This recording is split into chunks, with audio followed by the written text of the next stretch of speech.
Holy shit. Jesus. Alright, I'm Craig and this is Diary of an Angry Scottish Golfer. This is a weekly YouTube video series that I do that just tracks my progress trying to get better at golf, everything I'm doing to try and get down to a scratch handicap. If you're new to this channel and you enjoy golf videos, golf YouTube stuff, please consider subscribing. Once I get to 1,000 subscribers, I can monetize this channel and every single penny that is generated through this channel will be entirely donated to a rescue dog charity. So basically, if you subscribe, if you watch these videos, you're basically doing your bit for charity, so it makes you a good person, so for sure do it. I actually wasn't going to do a video this week. Obviously the whole point of this channel is like a diary, so I might as well tell you what's happened this week. This week I was driving along the M8 motorway, which is, if you're not from Scotland, basically I was driving along a motorway and the car in front of me, its exhaust fell off, like literally came off the back box, the exhaust came off and completely went under my car, went through the front of my car, shredded my tyres whilst I'm doing 70 miles an hour along the motorway. One of the tyres went straight down to the alloy, to the rim, and I was like all over the road. Like it was I'm pretty lucky, like that nothing, I'm fine, nothing happened. I'm quite lucky, quite fortunate. One of the alloys was completely knackered in my car, so I had to order a new wheel. Then I'm driving about with like a space saver. The last thing I wanted to do was try and film a golf video because yeah, I've just not really been in the mood. I am gonna get onto golf related stuff, Hans. I've always been someone who keeps a track of my stats. I used to just do basics like fairways, greens, putts, scrambling, like up and downs and things. This app lets you use a metric called strokes gained, which is something you'll see if you watch golf on telly, you'll probably see it referred to quite a lot. I always found it quite confusing to understand how strokes gained worked. Really gonna probably butcher this, but if you're playing a par 4, historical data would suggest that it takes 4 shots to get the ball in the hole, right? If you hit your tee shot to a place where the historical data suggests from there, it takes 2.5 shots to get in the hole, like on average. Well, that would mean that in one shot, you've gained 0.5 on the field because statistically from where you are, the likelihood is like 2.5 it takes to get in the hole. If that makes sense, I hope that makes sense. It's basically a more accurate reflection of where you are with your game. I've played 9 competitive rounds so far. The last 2 I've had a real nightmare. But everything's in the app, so basically going to give you a bit of information on the app and then I'll just show you my stats really. It's like a kind of a loose review as it were. I think it's quite good. So yeah, as I say, it's called Up Game Golf. It's done through a subscription service. You can pay for it monthly, it's like £9.99 a month, maybe just a little bit less. You can use a yearly package, it'll probably save you a little bit, it's like 90 quid. I just got the 6-month package, which was probably about 50 quid or something. Basically that's how much it costs. And I'm gonna attempt to show you how it works. This is the app called Up Game Golf. The way it works, right, is quite intuitive, I think. So if I want to add a round, again, I want to use Rathel. So if I want to use this is what I do after I play a medal. So I'll come in here, I'll select tournament, and for example, I'll just put in here medal, or I'll spell it wrong. Player is gonna be me, round number 1. You'll see that I'm filming this literally the night before because I wasn't sure I wanted to film video, so there's that. So right, I've used a bunch of things like this in the past, like Golf Data Lab, I've done it with like spreadsheets and things, and this is by far the most intuitive. It's dead easy. So basically you can see here there's like a map of the hole, and all I'm going to do is I'm just going to select this little golf ball and I'm just going to move it to where my shot landed.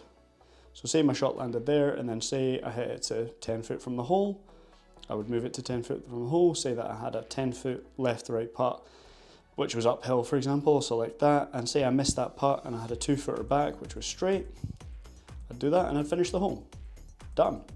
So that's dead easy, that takes 2 seconds.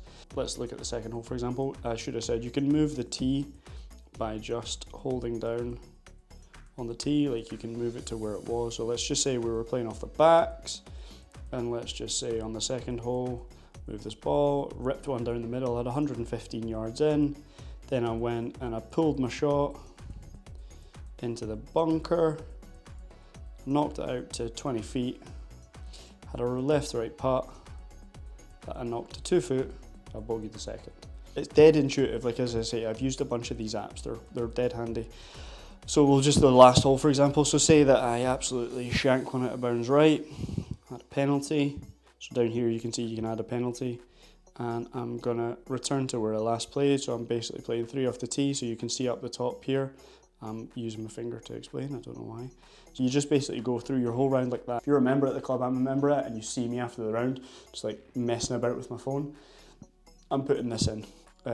Especially if you see me with a face like a slapped arse, that'll be why. You can come down here into your app and you can go to cumulative analysis. You've got a bunch of options down the top here, so scoring, strokes gained, traditional stats, tee, approach, short game, putting. I'll just quickly run through them and just explain what they are. So you can see here my scoring. Like I say, I've had a couple of absolute disasters in the last few rounds. So my average score to par is just over 5 over. You can see here this first metric that I was talking to you about, strokes gained.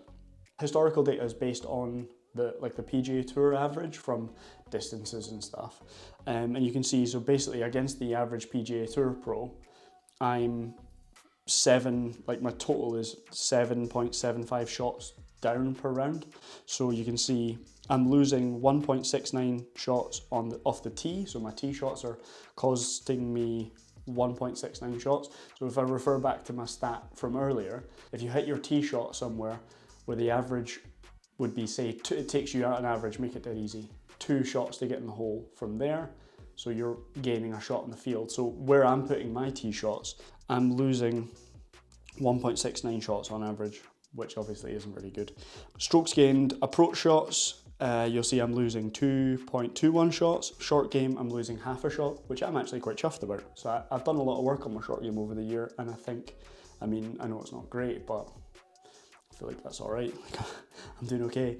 And as if you've watched any of these videos for any length of time, you'll know that I've been struggling with my putting. I mentioned that last week. I had a lesson and it made me think really technically, and I've just really struggled this year with my putter. So that explains it. I'm losing 3 shots there. I'll get onto how it can be a bit more helpful later on. So traditional stats, this is what I used to keep a track of. So you can see here driver accuracy, green in regulation, scrambling, and average putts per green in regulation. That's better than like the total amount of putts you've had. That's a better stat to compare yourself with. I'm hitting like half the fairways, which for me is really good. I'm hitting just over half the greens. Average on PGA Tour is maybe like 12 greens around, so I'm maybe averaging like 10, 11-ish. Scrambling's not been great, but my short game's been great. So that's like where you can see a bit more of a detail in your stats. Like I know my scrambling's not been great, but I know why, because I know my strokes gained short game's not that bad, but my strokes gained putting is really bad. So I know that it's because my putting's fucking shite, basically. Tee shots, so you can see here, this is where it gets quite cool, right? So I can see that about 128 tee shots, as I said, I'm losing 1.69 shots. Average distance I'm hitting is 276.42. You don't get to select the club you choose, so that'll be brought down by the average distance of my tee shots. Like obviously I'll hit a lot of irons off tees at the club I play. I hit a lot of 2 irons and stuff off tees. So basically I'm defending myself and saying like I'm not short. This is where it's quite cool, right? So I can see my dispersal. So in my head was always like I've got a left miss, like my bad shot's a hook. And you can see here, if you go into your dispersal, I can see that I'm hitting the fairway 50% of the time, I'm missing the fairway right 18% of the time, and 32% of my misses are left. So I'm missing left around about twice as much as I'm missing right. So I know, like logically, if there's danger down the right on a hole, I could maybe be a wee bit more aggressive because my shape and everything is just a bit more left than normal. Similarly, you can see with approaches, so as I mentioned earlier, it's explaining my shots gained or strokes gained. I'm losing 2 shots. The average distance that I put it to a flag is 41.97 feet, which is horrific. No wonder my putting's terrible. Greens in regulation, or greens hit, is actually not bad, and the average approach length I've got is 132 yards. So from 132 yards to be averaging 42 feet, that's shocking, that's so bad. You can see strokes gained versus distance, so I can see where I'm gaining or losing. And again, dispersal, when I'm hitting greens, I can see where my misses are. It's not really a consistent pattern here, maybe short left, short right-ish. So short game, again, it's a similar trend. So from like inside 100 yards, Average distance is 11.71 feet, which isn't terrible. Inside 6 foot, I'm hitting 33% of the time, which is good. Outside 15 feet, 16% of the time, so that's not great. I'm not sure. Here's the stat, here's the good one. My putting, this is something that, like I said, I've really dead struggled with. You can see the strokes gained or strokes lost per distance. Benefit to this for me, I think, is that it immediately highlights where you're struggling or where I'm struggling, what I need to do to improve. But also, similarly, a negative would be it gives you access to so much data that it can frazzle your head, especially like I'm fortunate that I work with a number of really good golf coaches, and I'll basically share this data with them and be like, oh, here, this is how I'm performing on the course. What do we need to do to get me to be better? So it's immediately highlighted to me if we look at my conversion rates for putts. Well, it falls off dramatically outside of like even like 3 feet. So from 3 to 5 feet, I'm holing 58%, which is, I think the PGA Tour average is about 88%. So I'm immediately losing there. And then it just trails off even more dramatically. 5 to 10 foot, I'm 22% between 5 to 10 feet. So I'm holding like 2 out of 10. 10 to 15 feet, I'm 14%. Again, I'm really struggling. I know I'm struggling inside 15 feet with my putter, but this has just massively highlighted it to me so I can see exactly now. I took a screenshot of this and I sent it to one of my golf coaches and was like, here, what's going on? Like, I need to look at this. This is tragic. That was just like a really quick overview because I wanted to put a video out this week and I've had an absolute nightmare with my life, basically. I've had a real tough week. If you're keen on golf and you want to get better, I think it's good. It's handy, especially if you work with a golf coach. I probably wouldn't advocate just going wild with it by yourself, because it can be a little bit overwhelming unless you're the complete like stat nerd like me and you want to know exactly how you're doing and stuff. But the way that the app works, it's really intuitive and it's really easy to do your rounds. It's hopefully helping me get a little bit better by highlighting where I'm not very good at the moment. So yeah, that's everything for this week. As always, if you've watched this, I do appreciate it. I can't make it very funny this week because I'm just sat in my house and I don't know how to make it funny. And yeah, I've had a hard week. So yeah, thanks for watching as always. Massively appreciate it. Yeah, you know. Thank you very much. Cheerio.